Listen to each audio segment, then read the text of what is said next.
Thank you. And now, Pastor Comparet.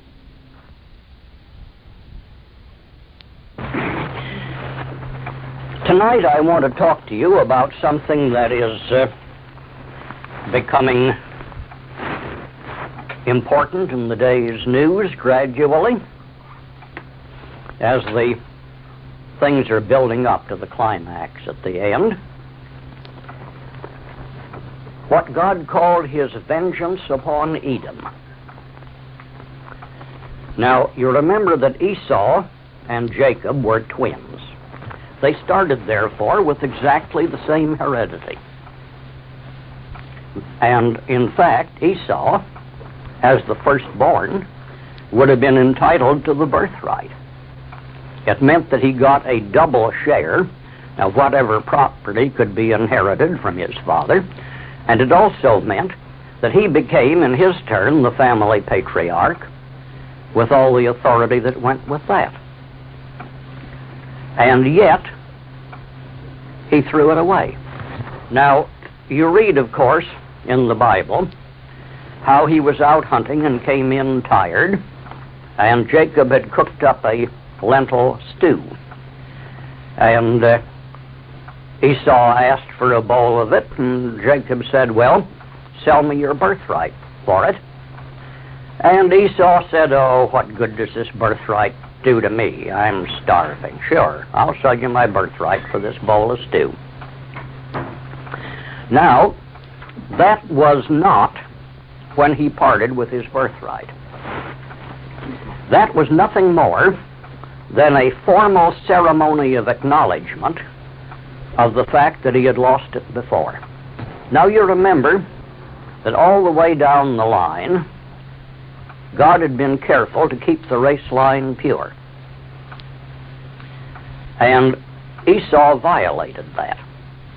Before this formal sale of his birthright, he had married 2 Hittite wives.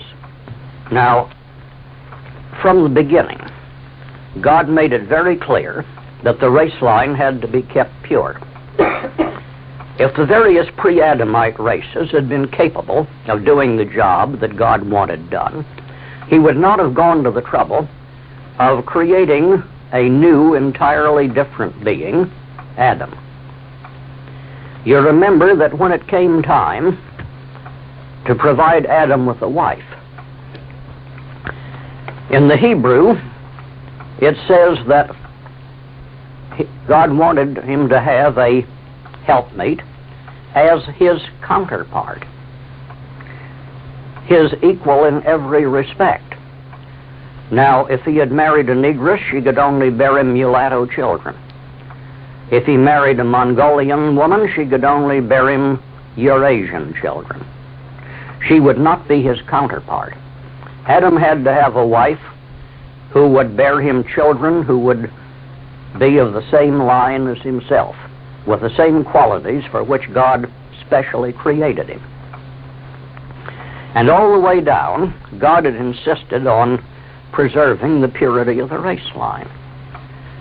Now, in the case of Noah, out of the 27,000 odd times that your King James Version garbles up and botches things, it does when it talks about Noah as being perfect in his generations, which is a meaningless term.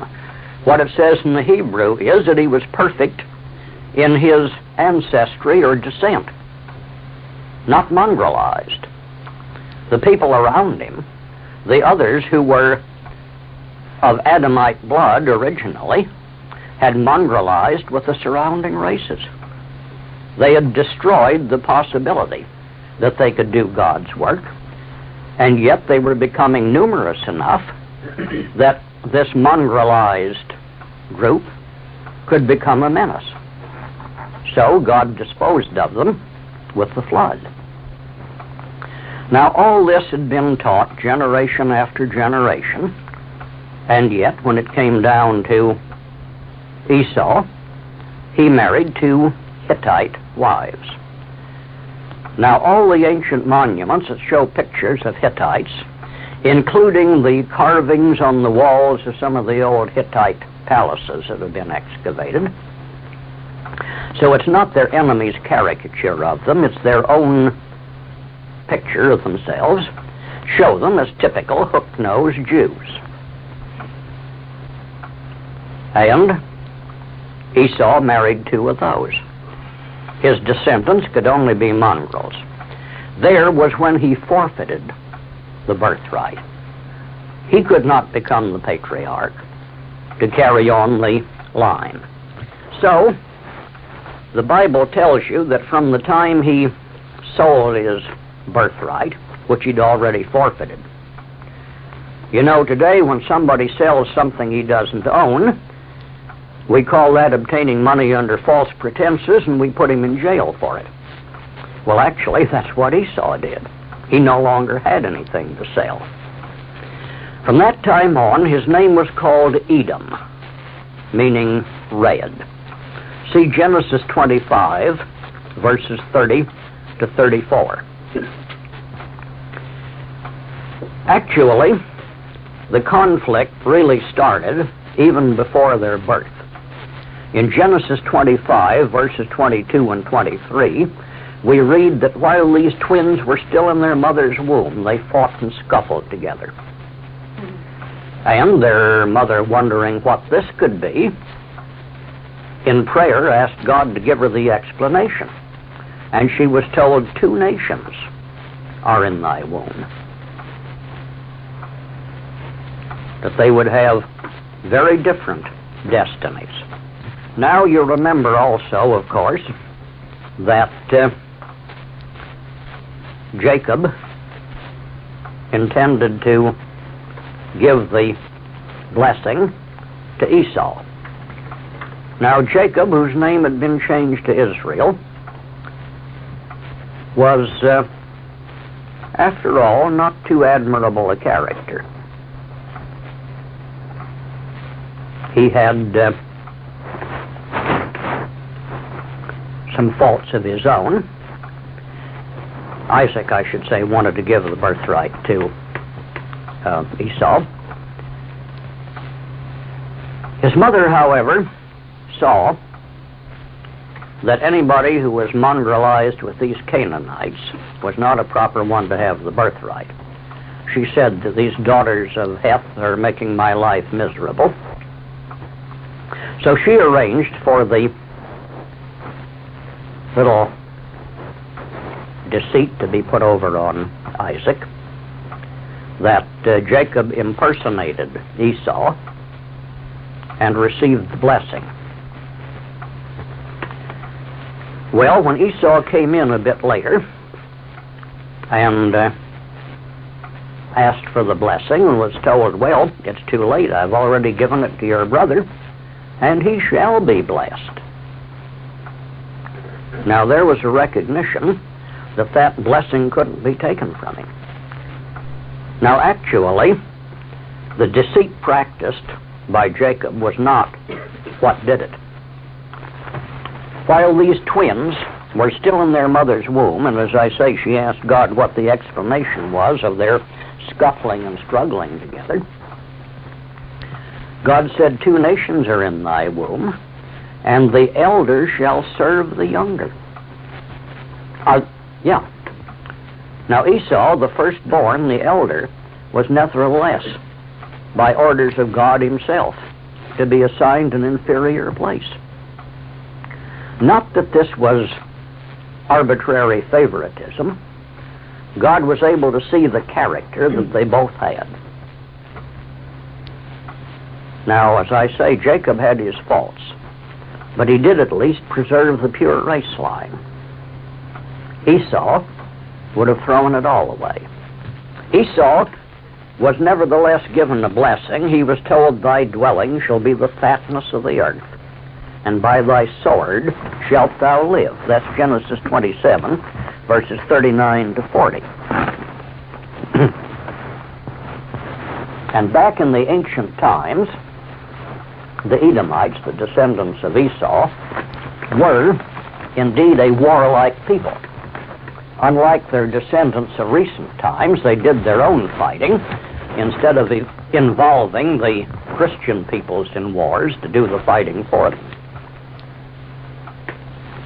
Well, during the latter years of Isaac's life, while Jacob was away with Laban, you remember how he went to Laban to get a wife, a daughter of Laban, and had to work so many years for his wives there.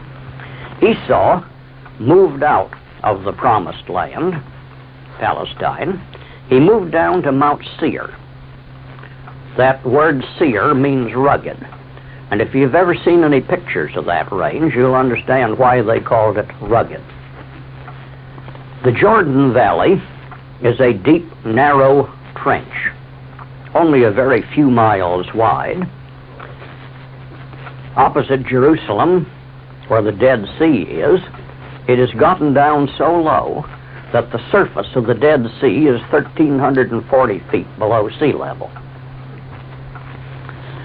Now, it's running down, of course, from where the Jordan River starts, up in the north, up in the Lebanese mountains, and it has to rise again from there south to get above sea level. Otherwise, the Red Sea would flow into it. So the continuation of the Jordan Valley, called the Wadi Araba, goes on down to the Gulf of Aqaba, but of course it rises to points above sea level. Now, the mountains constituting the easterly side of the Wadi Araba, in other words, southeast of the Dead Sea, that's Mount Seir.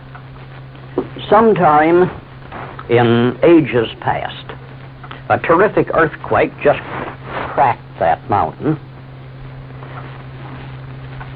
About the center of it, running lengthwise of it, there's an oval valley, which from pictures of it I should judge would be about a mile wide and a mile and a half or a mile and 3/4 long, running lengthwise of it.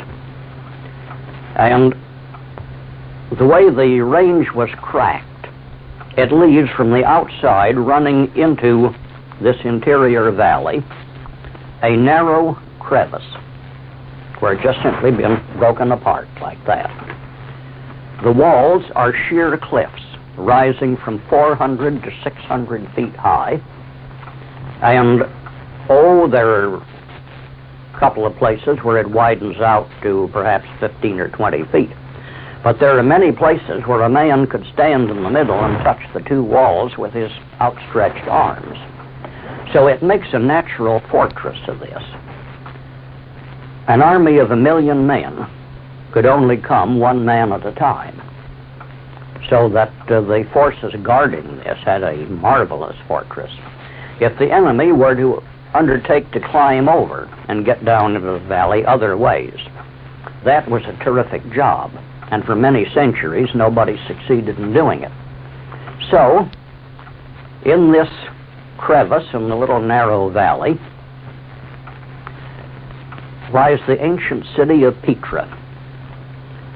You have heard something about it. You may have seen pictures of it in National Geographic. Now, there's a strange thing about it. This crack that goes from the outside into the center of the mountain range is like the stem of a capital T. There's another crack forming the crossbar of the T, running a little way to one side, and the other running through the center of the mountain, parallel to the mountain, into this open valley of Petra. Now, there is only one building that we have any trace of that was built in this valley of Petra the way other people built buildings out in the open. And that was built, I think the 1st or 2nd century A.D. A king of Petra down there had married an Egyptian princess, and he built this as a palace for her, and there's some ruins of it still standing. Now, the rest of these buildings were carved into these sheer cliffs. They're magnificently beautiful. Naturally, there were no back or side windows, so aside from mere storage closets, they're one room deep only. And the most magnificently beautiful architecture on the outside. With one exception, they are 2 stories tall. And the peculiar thing is that those 2 stories range from 110 to 140 feet high. The old height limit buildings in Los Angeles were 130 feet. Now, the average doorway in Petra, from the floor to the lintel across the top, is 30 feet high. We know how they made the doors in those days, and in fact there's still traces of it in the stone. At the hinge end of the door, it wasn't hung on ball-bearing hinges like we have today, but there was a vertical post, slightly longer than the door, the ends of which were rounded, sheathed with bronze, and then in the stone there was a cup-shaped depression, also sheathed with bronze, and those made the 2 pivot points on which the door could swing. It would be impossible for any man living today to have strength enough to open or close one of those doors. Neither would he need one 30 feet high. Now, there's one type of archaeologist, who views everything as a tomb, and according to them, nobody lived in Petra but the dead. All these buildings are classified as tombs. The architecture in itself is a complete refutation of any such idea. I said there was one exception to this 2-story thing.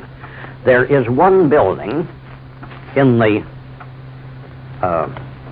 opening this valley. Everywhere along this entrance crevice, of course, they had the vertical cliffs already to carve their buildings into it. When they got into the wider valley, the sides sloped down into it. So they would cut these back until they had left a vertical cliff of the height they wanted. And there was one building where the vertical cliff extended high enough for 2 stories, and they built a little false front wall sticking up in the air above that to give it the appearance of 3 stories. But it was not a true 3-story building. Now, how come all these huge buildings? Well, Genesis 6, verse 4, botched up in your King James Version, of course, tells you there were giants on the earth in those days. However, in the Hebrew, it says there were the Nephilim in the earth in those days. And also after that, when the sons of God came in unto the daughters of men, and they bore children to them, the same became mighty men, which were of old, the men of renown. Now that Hebrew word Nephilim means the fallen ones. And you remember from the beginning, the rebel angels who followed Satan and were cast out of heaven to the earth have always been called the fallen angels, and that's the only people to whom this term, the fallen ones, has ever been applied. Now, their descendants were, for a time, giants indeed.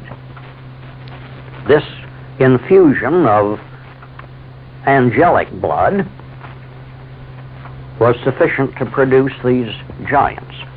Now, any animal breeder, whether he's breeding goldfish or dogs or what, can tell you that the hardest job he has is to prevent any pure breed that he has from going back to the original strain, the average that we call normal. Your dogs, of course, started with jackals and that sort of thing, or the Australian wild dog, the dingo. And if you don't keep your breeds pure by weeding out those that tend to breed back to that original type, you will get back to what we started with centuries ago, before breeders patiently produced the kind they wanted. The same is true of goldfish. They're a carp whose natural color is a slate gray. And unless you keep eliminating from your goldfish tank any that show some mottlings of slate gray, you aren't going to have any goldfish after a generation or two, because they will have bred back to what they started to. So, over a period of many years, these giants apparently bred back to a more or less normal human size. There are in Africa today certain tribes whose average height is over 7 feet. So, they could be fairly big, but not entirely out of the normal human type. So, of these descendants of these fallen angels, there were the Anakim, the children of Anak, son of Arba, a descendant of Heth. They lived in Palestine. You remember when the children of Israel on the Exodus were ready to enter the Promised Land, and they sent some spies in to see what it was like. And they came back terrified. They said, "And there we saw the giants, the sons of Anak, which come of the giants. And we were in our sight as grasshoppers, and so we were in their sight." So even in 1486 BC, you had some of them living in Palestine. Then you had the Emim, the terrible ones, who lived east of the Dead Sea, over in the territory of Ammon. It's east and north of the Dead Sea. Genesis 14, verse 5, and Deuteronomy 2, verses 10 and 11. Then there were the Zuzim, which means wild beasts, or giants. They lived northeast of the Dead Sea, in the land of Ammon. That's Genesis 14, verse 5. Now, south of that, east of the Dead Sea, and there were some of them in Palestine too, were the Amorites. And they again were a rather gigantic people. Deuteronomy 1, verse 44, speaks of this, and Amos 2, verse 9, mentions the Amorite, whose height was like the height of the cedars, which is no doubt an exaggeration, but they were impressively big people. Then, near Jerusalem, as well as across the Jordan to the east, were the Rephaim. Your Bible spells it R-E-P-H-A-I-M, but the Hebrew is Rephaim. Now, the basic word implies enormous strength, but there is also something about it that has caused it to be translated in places as ghosts or dead things. Then, in Mount Seir, were the Horim, the cave dwellers. They were the ones who would cut these gigantic buildings into the sides of the cliff. They were related to the Rephaim and the Emim. Now, these Horites were the descendants of one called Seir. Now, into this area moved Esau with his 2 Canaanite wives. Now, already, his children, the first descendants, were mongrels, half Canaanite. And whom could his children marry? Suppose, for example, that a white man married 2 negresses, moved to the interior of the Congo, and for 1,800 years his descendants lived there and had nobody to marry except the native Congolese around him. After 1,800 years, what would his descendants be? They'd be as negroid as any of the people around them. And yet they could say, 18 centuries ago, we had a white ancestor, couldn't they? We'll come to that when we get to studying what these people claim to Jesus Christ. Well, a Horite woman, Timnah, was a concubine to Esau's son, Eliphaz. And his son by her was Amalek. And you remember how pestiferous all the Amalekites, his descendants, were. See Genesis 36, verses 12 and 20 to 22.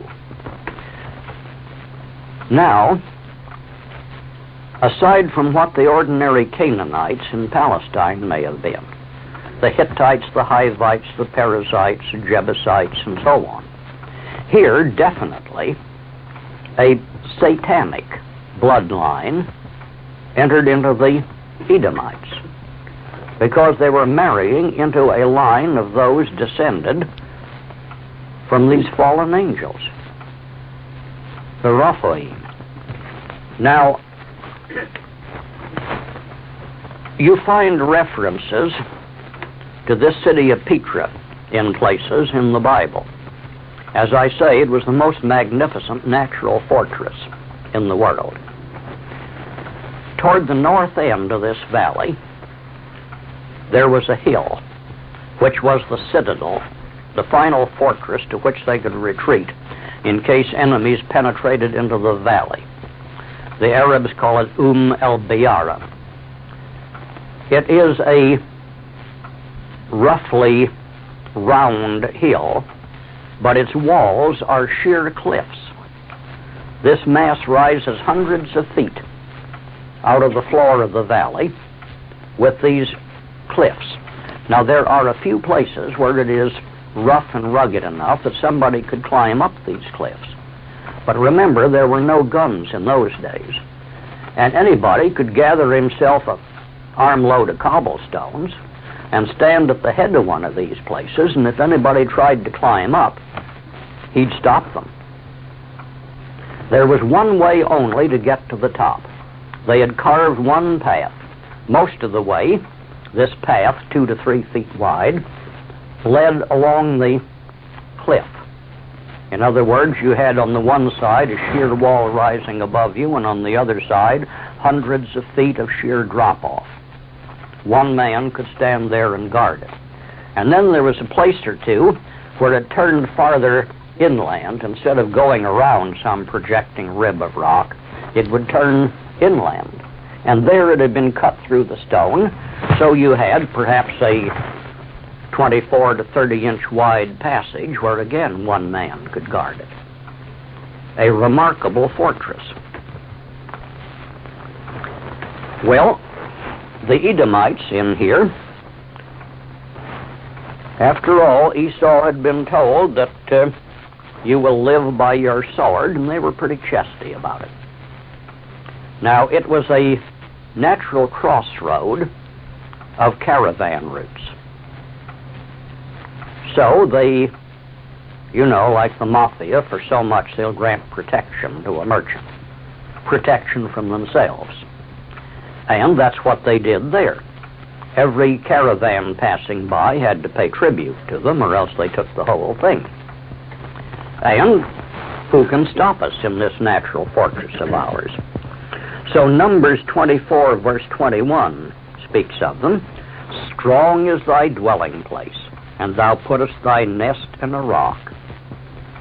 Psalm 60, verse 9, and Psalm 108, verse 10, both refer to the same thing. Who will bring me into the strong city? Who will lead me into Edom? But Jeremiah 49, verses 16 to 17, tells how God was beginning to get impatient with this thing.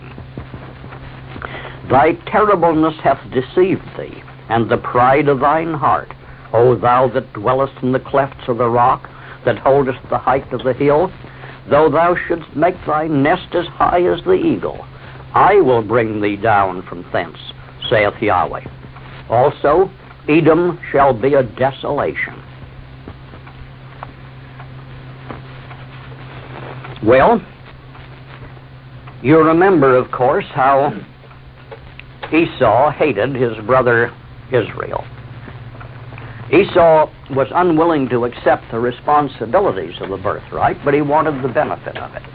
And when he lost the benefit, there was bitter hatred there. He planned to kill his brother Jacob, That's why he was sent away to Laban to live and get a wife there.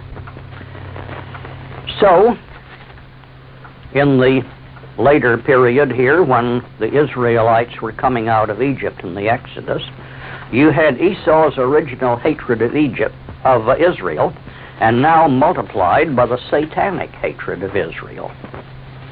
And there was never any relenting in that. Numbers 20, verses 14 to 21 tells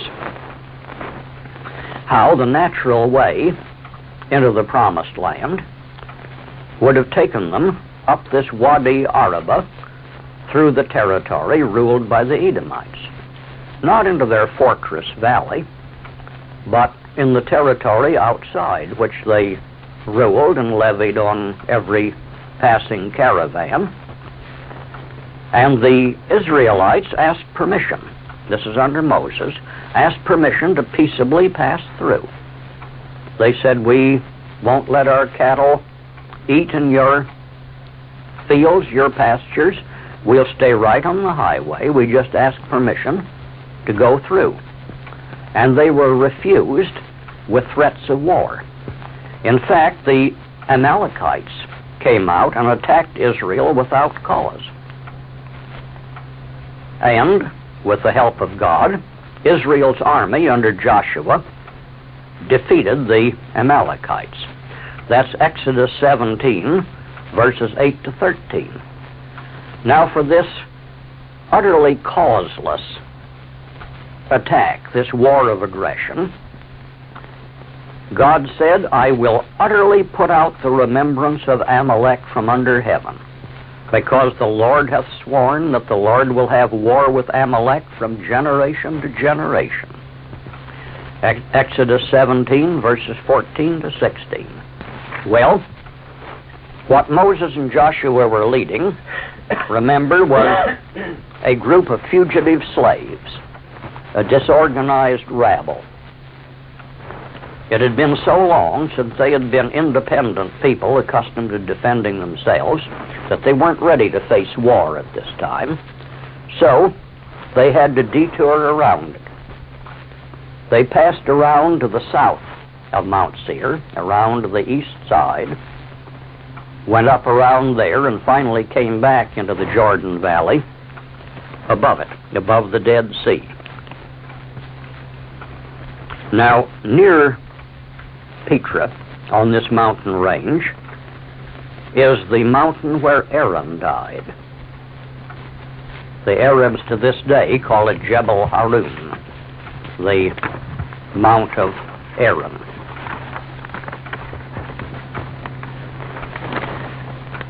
So, the people of Israel finally got into their promised land. You remember that the original promised land was west of the Jordan, between the Jordan and the sea. But the tribes of Reuben and Gad and half the tribe of Manasseh asked that they be given the old lands of Ammon and Moab east of the Jordan. They had great herds of cattle and sheep, and this was fine pasture land. And so they were allowed to remain there. So, to the south and southeast of them remained the Edomites. And there was friction, constant friction there.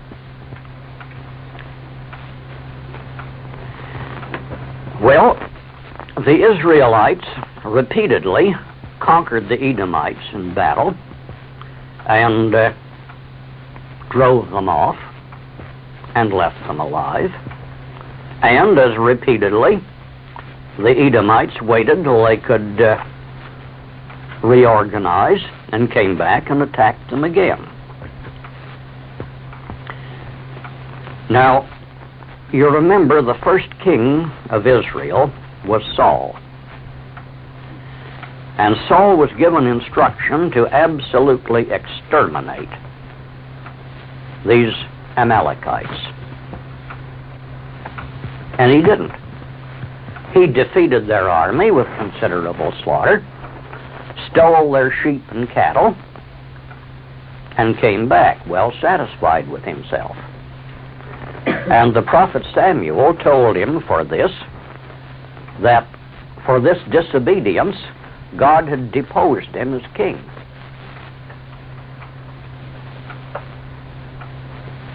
This was the first test that Saul was put to.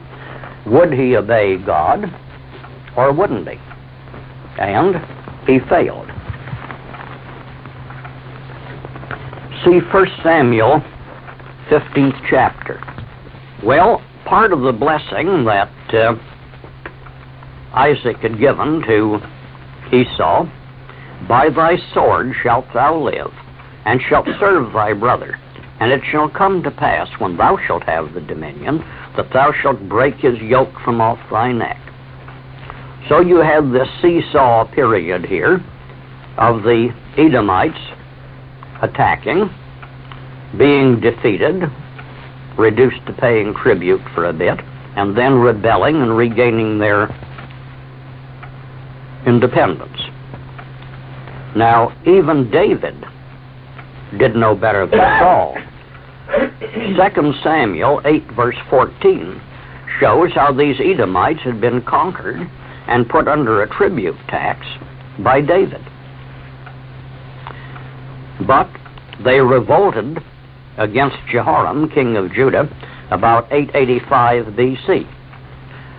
So here were this mongrel, pestilential people with a satanic bloodline, a constant cause of trouble for God's people Israel. Well, as you know, of course, the Israelites got themselves into trouble too by their own misdeeds. The northern 10-tribed kingdom of Israel was conquered by the Assyrians between 740 and 721 BC and deported and settled around the southerly end of the Caspian Sea, where they became known as the Scythians. The southerly 2-tribed kingdom of Judah still remained in the land for more than a century.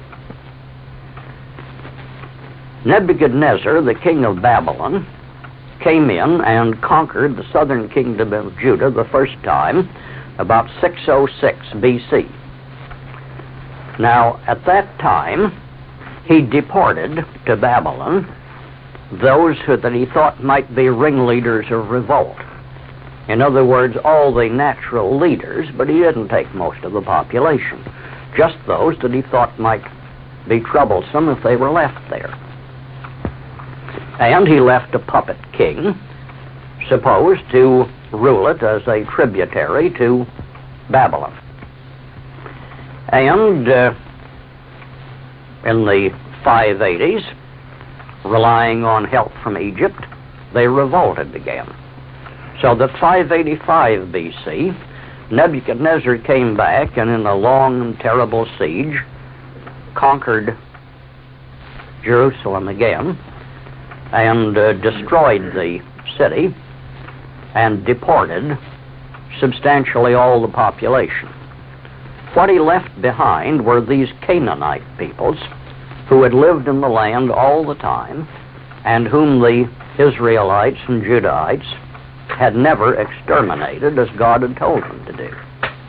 Now, at the siege of Jerusalem, when the city was finally taken, plundered, and then burned by the Babylonians, here these Edomites came up and joined in the attack on the city